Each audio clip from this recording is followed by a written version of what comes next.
ஆகுது. கொஷி போறதுக்கு அங்க இருந்து பக்கத்துல தாய்லாந்து அழகா போயிட்டு வரலாம். என்ன சொல்ற? பெஸ்ட். ஓகேடா. No okay ஓகேங்கறீங்க. நோ இது கேக்கும்போதே புள்ளறீங்க. நான் கையில கால உட்கார்ந்து வீட்ல காசு ஸ்டார்ட் பண்ணிறேன். போயிடலாம்ண்ணா. திரும்ப சட்டி குடி போறோமா? போடா. போடா தம்பினியோ.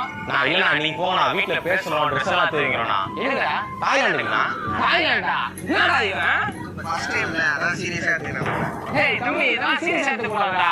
அப்பப்போ விட்டா கற்பனையிலே போல ஊர் போவோம். கொஞ்ச நேரம் பேசணுமா சந்தோஷமா இருக்கணும் திரும்ப வந்துடணும். இதுக்கப்புறம் நான் செலவு பண்ணிட்டு போனோம்டா. போன வாரம் போர்ச்சுகல் போனோம். ரோட பார்த்து பேசி வந்தோம். அடுத்த வாரம் அர்ஜென்டினா போவோம். என்ன சொல்ற? நோ என்ன சொல்றீங்க? அப்ப நீங்க ட்ரிப்பே போனது இல்லையா? ஏய் நான் ஒண்ணா பிளான் போட்டு தோற நல்லா ட்ரிப் போனதுடா. நோ ஏன் இப்படி பண்றீங்க? வெறுப்பாகுதுடா எனக்கு. சரி அது கூட வாட்டி குடி போலாம். மூணாவது கடைக்கு போயிடலாமா? மவுண்ட் போலாம்டா. மவுண்ட் ரோடு போறது போலாம். தம்பி அங்க போனா பல்ல எப்படி போறாங்கடா? சூப்பரா இருக்கு. ஏய் மல்லாவரம் போறதுக்கு டேய் டீ போறா நீ கற்பனையில குடிப்பீங்க. போடா.